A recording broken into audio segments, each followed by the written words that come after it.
Hello.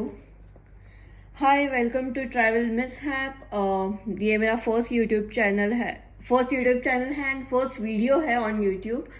सो basically ये नाम क्यों रखा गया है of this channel is because travel मुझे बहुत पसंद है करना। मैं मोर देन 14 कंट्रीज ट्रैवल कर चुकी हूँ with my Indian passport.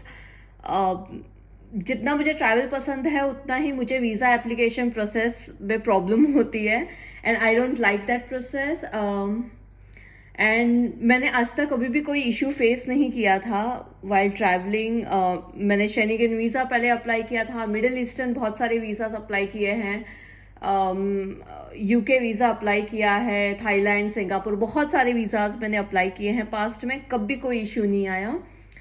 But this the first time जब मैं वापस शेनिगन वीज़ा अप्लाई कर रही थी तब मुझे एक रिजेक्शन आया, रिजेक्शन लेटर भी आया मेरे पास, जिसकी कॉपी मेरे पास में है।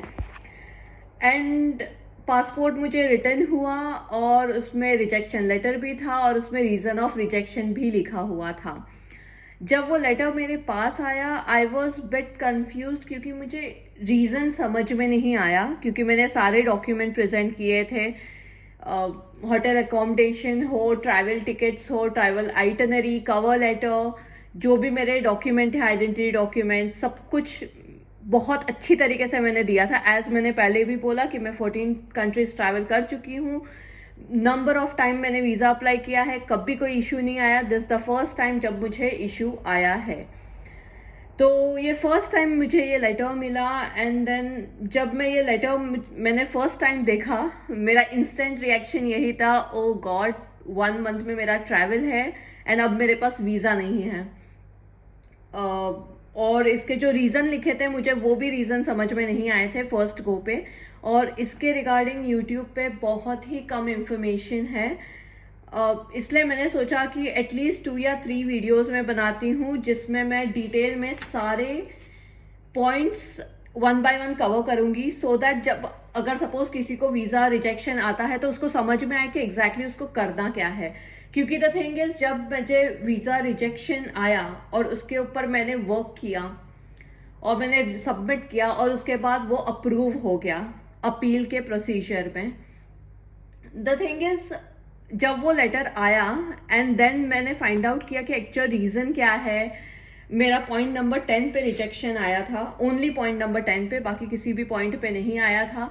मुझे पता ही नहीं था पॉइंट नंबर 10 है क्या, वो क्या कहना चाहता है, एक्चुअली प्रॉब्लम कहाँ पे हुई है डॉक्यूमेंट्स में। मैंने वीएफएस कॉल किया बट वीएफएस कोई गाइडेंस नहीं दे रहे थे। उन्होंने बोला आपको एम्बेसी कांटेक्ट करना पड़ेगा क्योंकि वही आपको फर्दर इन्फॉर्मेशन दे पाएंगे। जब मैंने एम्बेसी को कॉल किया, पहली बात कोई मेरा कॉल नहीं उठा रहा था। मैंने लातवियन एम्बेसी से वीज़ा अप्लाई किया था अपना, किसी ने भी कॉल नहीं उठाया मेरा। बट मैंने जब उनको ईमेल किया, मुझे ईमेल का revert within 5 to 6 hours आ चुका था और उन्होंने मुझे यही बोला कि हम आपको डिटेल में रीज़न नहीं बता पाएंगे क्योंकि ये कॉन्फिडेंशियल इंफॉर्मेशन होती है। आप चाहे तो अपील कर सकते हो या रीअप्लाई कर सकते हो। द प्रॉब्लम वॉज, मैंने ऑलरेडी 20,000 रुपीज़ इन्वेस्ट कर चुकी थी इसमें, plus hotel booking, flight booking, उसमें बहुत सारा पैसा मेरा चला गया था। और मैंने मल्टीपल वीज़ा अप्लाई किया था तो मेरे फ्यूचर ट्रिप्स के भी सारे बुकिंग हो चुके थे। दैट्स द रीज़न कि मुझे लगा कि मुझे अपील करना चाहिए और रीअप्लाई नहीं, क्योंकि रीअप्लाई में मुझे फिर से पैसे देने पड़ते हैं and it not just about me but मेरे साथ में पार्टनर भी थे। तो बेसिकली हम दोनों का मिला के 40 to 50,000 इसमें चले गए थे सिर्फ एक वीज़ा अप्लाई करने में, 2 लोगों का VFS fees as well as visa fees. तो मुझे लगा अपील करना चाहिए क्योंकि लातवियन एम्बेसी एक चीज़ अच्छी है कि आप अपील फ्री में कर सकते हो। बहुत सारे एम्बेसीज हैं जैसे आई गेस जर्मनी, फ्रांस, वो आपसे 170 या 180 यूरोस लेते हैं, बट लातवियन एम्बेसी नहीं लेती है। वो आप फ्री में अपील कर सकते हो और वो अपील का डिसीजन वो 14 डेज में देते हैं और हमें वो डिसीजन 10 डेज में मिल चुका था एंड इट वॉज अप्रूव्ड। तो मुझे लगा ये पीस ऑफ इंफॉर्मेशन यूट्यूब पे अवेलेबल नहीं है जितना होना चाहिए, या क्लियर गाइडेंस नहीं है। तो मुझे लगा कि दो या तीन वीडियो मैं बना सकती हूँ ताकि लोग इसके ऊपर अमल करें। तो 3 पार्ट्स में होंगी। ये एक ही इंटेंशन है ये वीडियोस बनाने का, और कुछ नहीं है, ताकि लोगों को समझे कि एक्चुअल प्रॉब्लम क्या है, एक एक पॉइंट क्या कहना चाहता है एक्चुअल में। तो let's start. So first point है, a false counterfeit forge travel document was presented. इसका मतलब ये होता है आपने डमी टिकट्स दी हैं।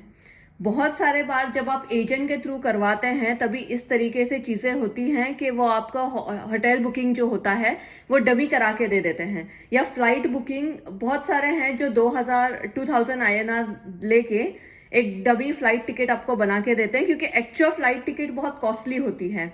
एंड एज जैसे हुआ वीजा रिजेक्शन होती है बहुत बार, तो उसमें क्या होता है आपका बहुत सारा फेयर बहुत सारे एयरलाइन आपको रिफंड नहीं देते या 50% रिफंड देते हैं, तो बहुत सारा पैसा आपका वेस्ट हो जाता है उस चीज में। वीजा एप्लीकेशन में तो होगा ही, VFS भी लेगा प्लस वो एयरलाइन भी लेगी, इसलिए डमी टिकट्स बनाते हैं ताकि वीजा अप्लाई हो सके।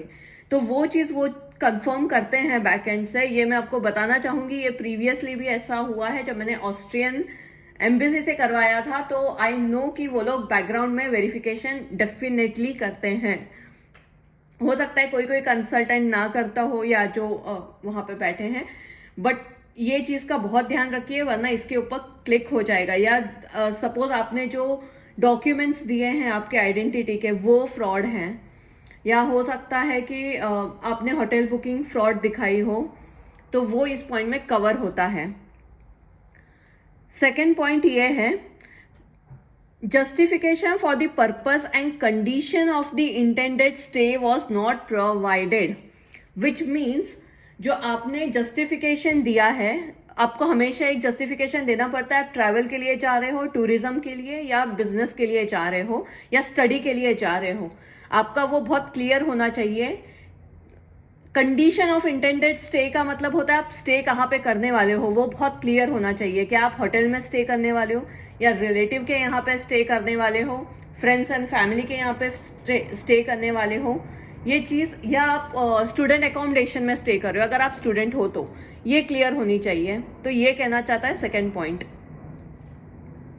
थर्ड पॉइंट ये है, you have not provided proof of sufficient means of substance for the duration of intended stay, or for the return to the country of origin or residence, or for the transit to the third country into which you are certain to be admitted।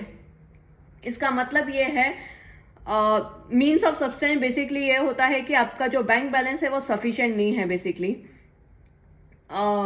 इसलिए आपको एक अच्छा खासा bank balance दिखाना पड़ता है जब आप शेंगेन वीजा के लिए अप्लाई करते हैं। मैं तो रिकमेंड करूंगी मिनिमम 3 to 4 लाख पर पर्सन आप दिखाइएगा, ताकि आपकी जर्नी कवर हो जाए उसमें उतने अमाउंट में। And it can be different for different countries, but I think 4 lakh INR is sufficient अगर आप वीजा अप्लाई कर रहे हो तो, जो आपको 28 डेज के लिए रखना पड़ता है। एंड बहुत ज्यादा वेरिएशन आपके अकाउंट में ना दिखे, like funds in and out वो ना दिखे वैसे। नेक्स्ट पॉइंट कवर करते हैं। You have not provided proof that you are in a position to lawfully acquire sufficient means of substance for the duration of intended stay, or for the return to the country of origin or residence, or for the transit to the third country into which you are certain to be admitted। इसका मतलब ये है, आपने जो proof that you are position to lawfully acquire substances, sufficient means of substance है, which means अगर suppose आपको कोई फंडिंग कर रहा है, लाइक आपके पेरेंट्स आपको फंडिंग कर रहे हैं, जिनका फिक्स डिपॉजिट के बेसिस पे आप आ रहे हो, या उनके बैंक बैलेंस के ऊपर आ रहे हो, तो उनके डॉक्यूमेंट आपने अच्छे से नहीं दिए। एग्जाम्पल, उनकी ITR कॉपी आपने नहीं दी होगी, उनके 6 मंथ बैंक स्टेटमेंट नहीं दिए, 3 मंथ बैंक स्टेटमेंट नहीं दिए होंगे, या उनके बैंक स्टेटमेंट में बहुत सारे इन आउट दिख रहे हैं ट्रांजैक्शंस, ये वो कहना चाहता है। बट मुझे नहीं लगता इस पॉइंट पे ज्यादा रिजेक्शंस आते हैं कभी भी। नेक्स्ट पॉइंट पे चलते हैं। you have already stayed for 90 days during the current 180-day period on the territory of the member state on the basis of uniform visa or visa with limited territorial validity.